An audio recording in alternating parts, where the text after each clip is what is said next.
Hi guys, welcome to another video. So today we are going over squat variations. So if you haven't seen already, our coach Jamie did a great video on bodyweight squats and kind of the common errors and how to basically master your bodyweight squat. So if you haven't seen that, I suggest you go and have a look at that.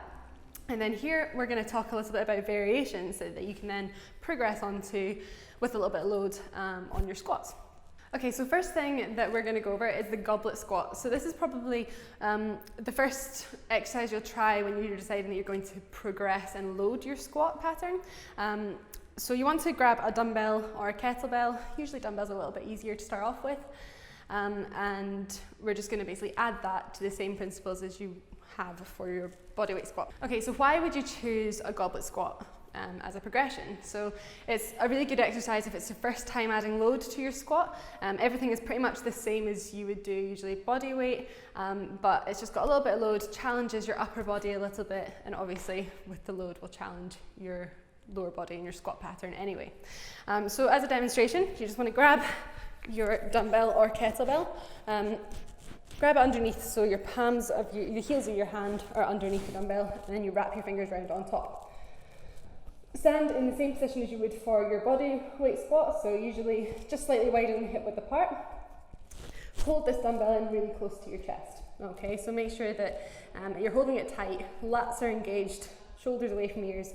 You're just going to sit your hips down between your heels. Okay, down and back up.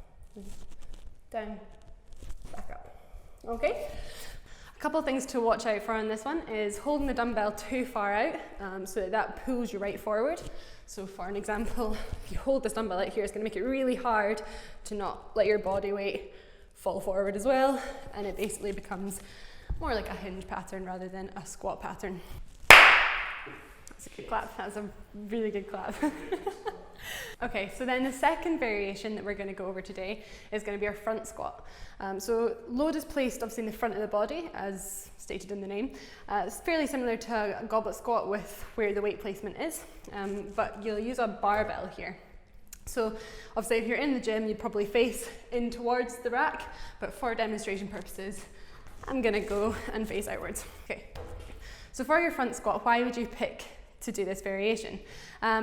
With the front squat, basically our aim is to load your quads a little bit more, use your core to keep that weight up. So it's just going to challenge those two areas a little bit more than, say, your glutes. The aim with our front squat is to try and keep as upright a body position as possible. A good guide is to always have a wee look and see if you're keeping the bar over mid-foot, then you're kind of in the right position, rather than being too far forward or too far back. Obviously the same kind of things, if you feel like you need a heel lift or anything with your front squat or the goblet squat, you can add that in if you do that with your body weight squat. Anything of those variations you can add to make it more comfortable for yourself. So there are two ways that we can hold the bar with your front squat. So the first way I'm going to show you is great if you've not got great wrist mobility, or if it's your first time front squatting, it's quite a good one. So you want to get yourself underneath the bar, push your elbows forward so that your shoulder blades almost come around your body, and cross your hands over so they're almost on top of each shoulder. Now, if you're doing that correctly, you should feel like there's a little bit of a ledge for the bar to sit on between your shoulders and almost a bit like your collarbone pulling around. Make sure the bar is fairly close in towards your neck, so you shouldn't have a gap between the bar and your neck, and then you're just going to come up, forward. Now, same kind of thing, push your elbows up high, think about your core position, so ribcage and pelvis position, feel that core pulling together at the front, and then you're just going to sit your hips between your heels and then push back up. Okay, really trying to keep as upright as you can. Second way that you can hold the bar here is if you set your hands up on the bar in front of you, kind of shoulder width is fine. Then you want to wrap round the bar like so. So same thing with this, you want to protract those shoulder blades, bring them around the side of your body, elbows forward and high, okay?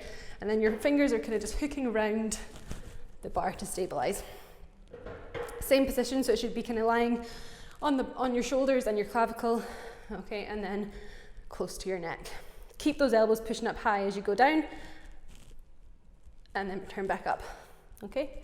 Core nice and tight, and back up. Okay, so there's a couple ways that you can make a few mistakes on this exercise.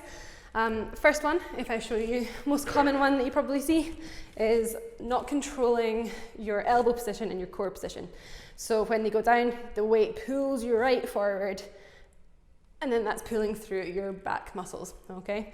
So then what you want to do is make sure you're pushing those elbows up high, core position is on, and you want to keep looking up high and keep that position in the upper body. Okay, second kind of common error we see is the elbow position or the hand position. So they let the elbows kind of come down, they're falling, and then there's not that ledge that you're creating there for your bar to sit on. So that means that the position of the bar will roll down, and that's just not going to be comfortable at all. Okay, ledge, and then rest. Okay, happy? Okay. Ledge, and then. So the very last exercise variation that we've got for the squat is going to be a back squat. So this is one you can usually push the numbers a little bit higher when you're used to the pattern, but you're going to set your bar on your back, as the name suggests. So getting into position, you can either set the bar in a fairly high position, which you might hear someone talk about high bar squat, or you can set it in a bit of a lower position. Okay. Play about with it, whatever is more comfortable for you and how you feel that you can get the better squat technique, go with that one. So for me today, I kind of go a fairly low bar squat position. Same stance as you would do with any other squat, so feet a little bit wider than hip width apart. Pull the elbows down, engage your lats, so you feel like you're pulling against your body and your back. Then what you're going to do is you're going to come down and back up. Now, with this one, your back squat, you can allow your body to pull forward slightly more. You just want to be aware that you're not hinging and pretty much going into a flat horizontal back position. So keep trying to look up, but obviously you will find that you angle yourself forward a little bit more to get that position right. A couple of things that go wrong with your back squat here is again that pull forward, really letting that bar control where your weight is. Not having tension in your lats, so kind of just letting your elbows fall down or pushing them right back, and then the bar is not stable in position. And that is probably our most common mistakes with that exercise. Nice guys, so hopefully that gave you a little bit of an idea of how you can vary your squat pattern, use load to change up a little bit, and why you might choose different ones. Thank you so much for watching. If you have any questions or anything, feel free to drop us a message or an email, and please like, share and subscribe to our channel. Thanks, and see you next time.